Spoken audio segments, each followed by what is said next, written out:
Today I'm going to show you how I start working on electronic music. Freebeat.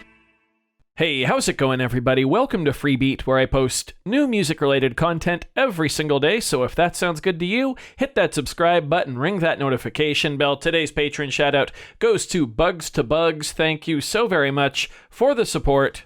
Let's get started. So today I'm going to show you how I begin to work on a new electronic music project. Now I will say this is how I start to work on electronic music most of the time. There's always going to be exceptions with really everything we do, both in and outside of music. But this I'd say probably about 4 out of 5 times is how I like to start a piece of music. As you can see, I'm going to be demonstrating on the Elektron Syntakt.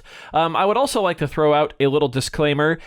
In a little over a week, you're going to see the start of a little mini-series on the channel where I make an entire track on the Syntakt, like from start to finish, starting on the Syntakt and then finishing the whole thing in Ableton, so a full song. And I actually don't start that project, funnily enough, in this way. But again, like I said, this is how I do start, I'd say 4 out of 5 times. So let's begin. Now, I know a lot of you out there like to start your projects with a sound design session and work on sounds that you're going to be using for your project. I'm the exact opposite. Maybe it's just because I'm a drummer, but I always like to start with the drums, and I like to come up with a bass drum pattern like right out of the gate. Now, of course, it's going to depend on the type of gear I'm using, but a lot of times that just means the sounds I'm going to use are like preset, initialized presets. So on the Syntakt,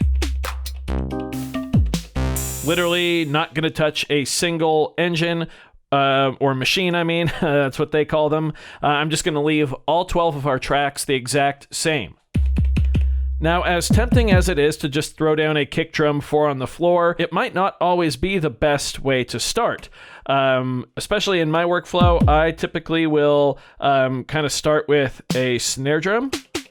Let's go with this one here.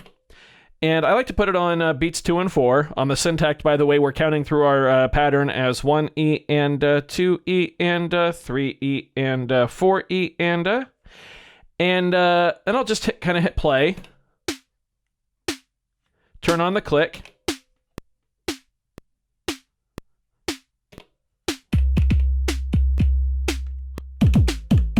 and then just kind of tap out a bass drum part.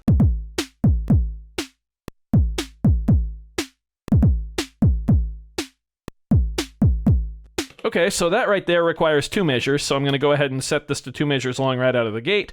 Let's go ahead and sequence that in. We're going to use this kick right here, so I know that was 2 kick drums right off the start of the measure.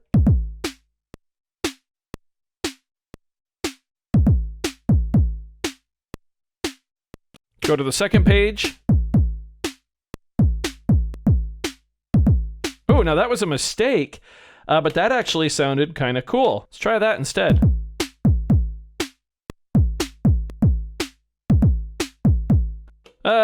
I don't like it as much as I thought I would, so we will move it back there. There we go.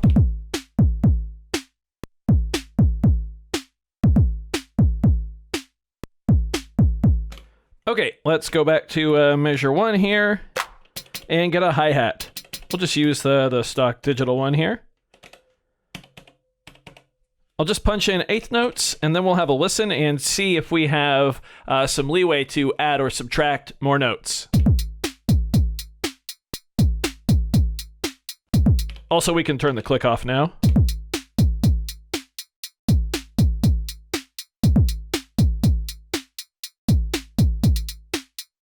Okay, I wanted one there.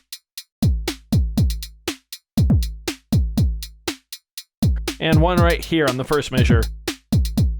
Nope, I don't like that.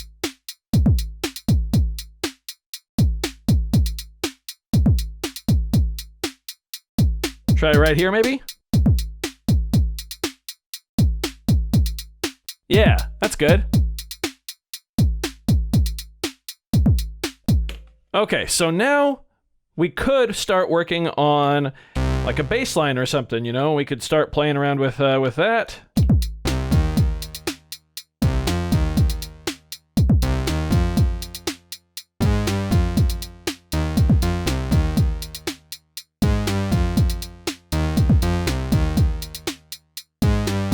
However, before we start filling out the first pattern more, what I like to do is actually come up with a second different drum pattern. This is a tip that I've shared, I believe, on a pocket operator video before.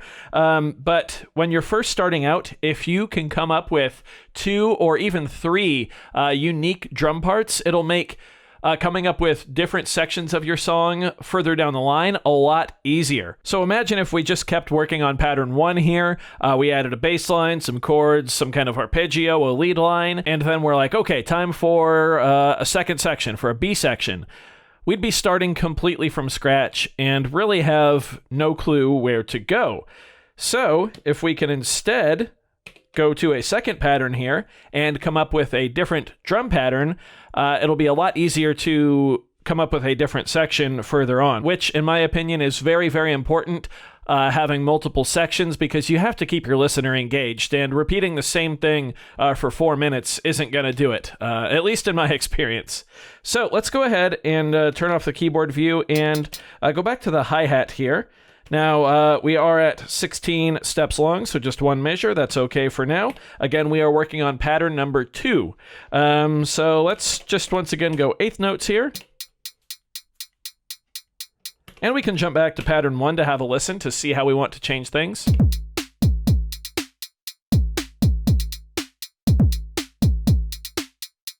One thing I'm noticing right away is that we have a distinct lack of kick drum on the downbeat of beat 2, so that's definitely one way we can change this up. So let's go to pattern 2, and let's actually set this to 32 steps long, so 2 measures. Then we will go to pattern 2, and right away put a kick drum right there on the downbeat of beat 2. That also makes me immediately want to leave a kick drum off of the downbeat of beat 1. However, that might not make too much of a distinction. That might feel like we just swapped the order of the 2 patterns around. So I think I am going to leave a kick drum right there on the downbeat of pattern 2. Let's go doom juku gat. Actually, let's put the snare drum right here. Can't remember which one we used. Just going to go with that one for now. We'll put it on the and of beat 2. Remember, 1 E and 2 E and a. Yeah, and then we'll go dun dun dun gat, dun dun gat.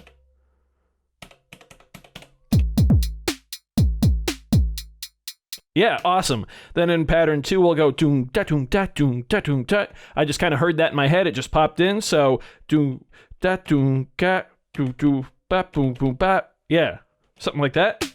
Dun da dun gat, gun gun gat gun gun gat. All right, let's have a listen now.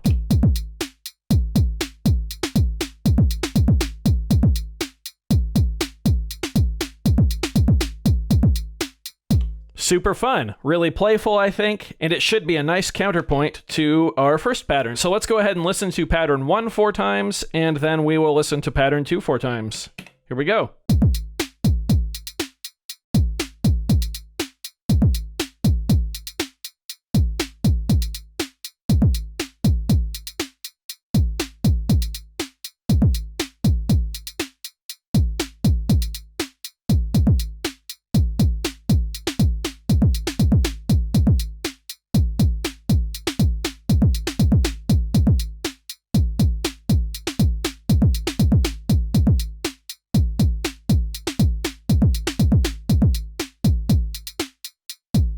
There we go. An extremely basic but solid foundation for a song with at least 2 different parts. From here, we could start working on a bass line now.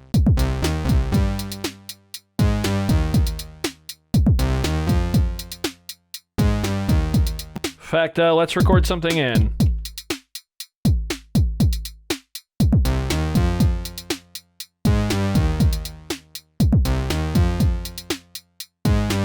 Now, if we want to add a second section to that, we've already got the drums laid down, and we've got a part that we can already start basing our bass line on.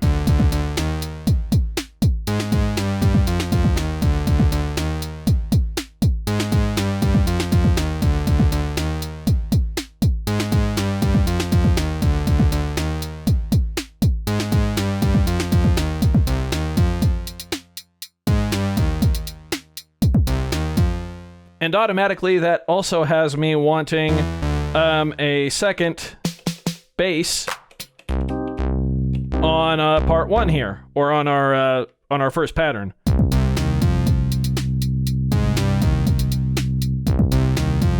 Now let's listen to the transition from pattern 2 back to pattern 1.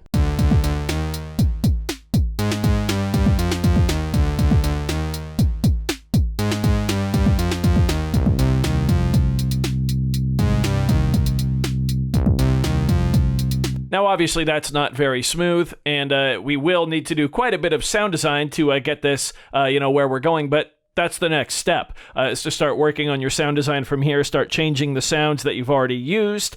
The idea of this is that we already have a solid A section and B section in both drums and bass line for us to base the rest of the song around. And that is usually how I start working on my music, having a solid A section, a solid B section, then worrying about the sounds that I'm going to use and designing new sounds and coming up with new parts and, just adding to the music from there. Let me know how you like to start working on music. Let me know if you found this video informative. If you did, or if you just found it entertaining, go ahead and leave a like on it. If not, you can always leave a big ol' thumbs down. That's okay too.